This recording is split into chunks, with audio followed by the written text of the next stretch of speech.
Pocongan ngancani ngombe wedang kopi.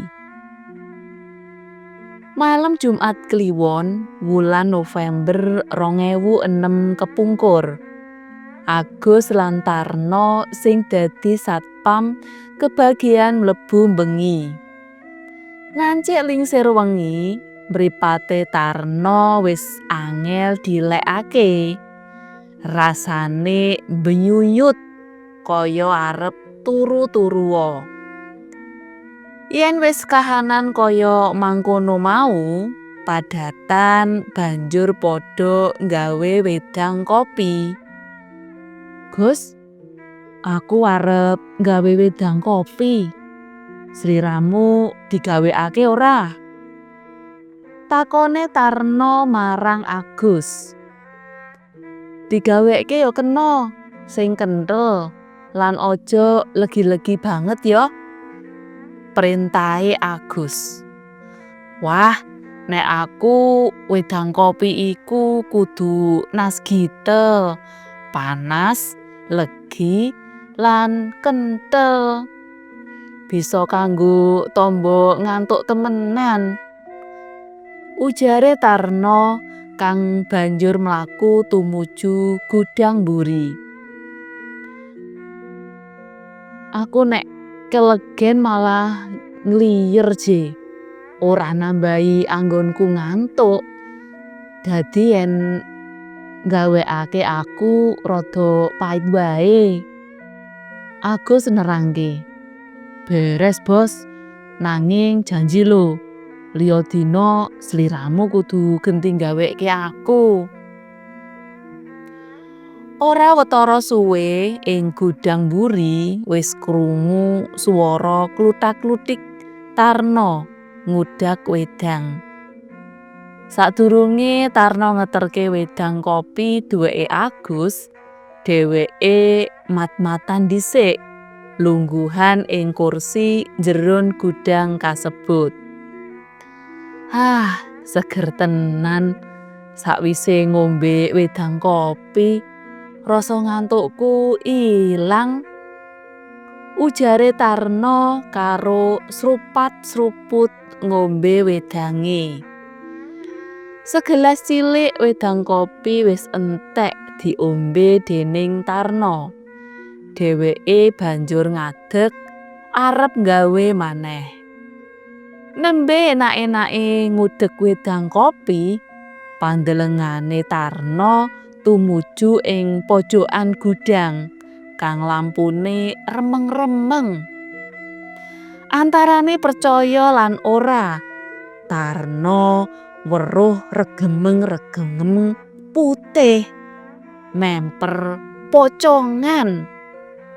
Mripate Tarno banjur diucek-ucek kanggo nak-yenake pandelengane. Tenan, nalika ditamatake jebul pocongan. Astagfirullahaladzim. Wewujudan kae jebul pocongan. Mandeng mrene. Becike tak undang amprih ngancani anggonku ngombe wedang kopi. Grenenge Tarno sajak kendel-kendelo kae. "Heh, ngopo mandeng aku? Arep ngombe wedang kopi apa piye? Gilo, isih segelas. Idep-idep ngancani aku." Tarno ngundang pocongan iku. Pocongan mau banjur cingklik-cingklik marani Tarno sing nembe ngombe wedang kopi lan lungguh ing kursi. Tanpa dinyono, pocongan mau uga banjur lungguh ing kursi sisihe Tarno. Nanging ora gelem ngombe wedang kopi sing wis sumadya ing meja ngarepe. Pocongan mau banjur lungguhan mung meneng wae sarta ngancani Tarno. Sakawit Tarno pancen ora duwe rasa wedi babar pisan. senajan ing kursi sisihe ana pocongan lungguh. Pocongan iku uga ora jahil utawa nggodha sing sifate meden-medeni. Mripate pocongan kang mlolo mandeng ngiwa nengen nematake Tarna sing nembe ngombe wedang. Rada sautara Tarna katon nikmat banget anggone ngombe. Nanging suwe-suwe githoke Tarna mrinding. Apa maneh nalika pandelengane tempuk karo mripate pocongan sing nyemplong. Untune pocongan itu iku mau mrajik mringis nalika ngajak ngguyu Tarna. Apa maneh bebarange karo iku ana kembang telon nggondo dalah menyan diobong ngganjret ndulek irung. Tarna krasa wedi, awake ndredeg, kringete adem metu kabeh. Arep bengok, tutuke kaya dibungkem, angel nyuwara. Mung obahe lambe kaya dene arep bengok-bengok. Nalika Tarna noleh, pocongan kasebut isih mandeng. Tarna saya wedi. Mbok menawa saking wedine ora kuwata suwe Tarna semaput. Suwelike Agus sing kawit mau ngenteni wedang kopi gaweane Tarna selak ora sranta anggone ngenteni. Agus banjur mlaku nututi tumuju gudang. Nanjihake wedang kopi pesenane. Agus kaget nalika tekan gudang weruh Tarna semaput.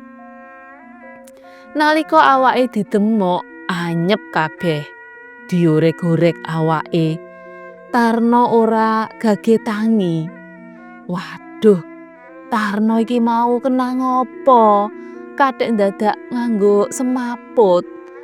Tujune saben dina aku ngesaki lenga kayu putih, ujare Agus kang banjur mblonyo rata awake kabeh nganggo minyak kayu putih. Saka dlamakan sikil kiwa tengen tekan cedhak irung diblonyo lenga kayu putih. Rada sautara Tarna eling saka semapute. Kruget-kruget Tarna banjur eling. Awake gembrobyos keringet karana saka dayane lenga kayu putih. "Oh, sliramu to, Gus.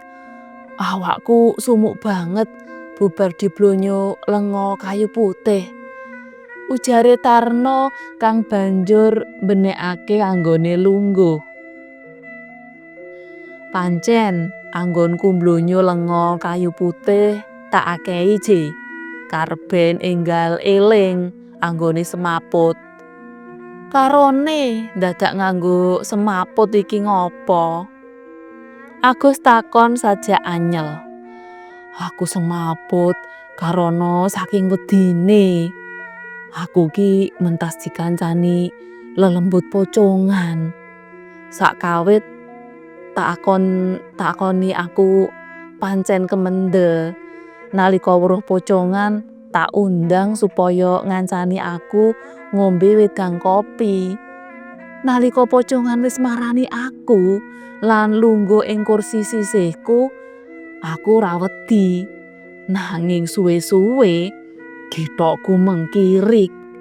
Apa maneh yen ndelengke mripate sing nyemplong lan untune sing mringis. Pokoke wedi," ujare Tarna njlentrehke pengalamane. "Mulakno dadi wong iku aja sok kemendel. Ngakune kendel karo lelembut. Jebul nyalimu ciut. Semaput, apa kuwi?" Agus sajak guyoni. Aku pancen ngakoni luput. Rekane arep kendel jebul nalika diparani lan diuji nyaliku karo pocongan ora kuat semaput. Nanging kepriye maneh wis kebacut, ujare Tarno. Ya wis, besok maneh aja dibaleni. Ngundang pocongan amrih ngancani. Nalika wis dikancani malah ditinggal semaput. Harak mesakake pocongane to. Agus nyenges Tarno kang banjur digandeng mlaku tumuju ing pos satpam. Tarno sing diece dening Agus mung mesam-mesem guyu.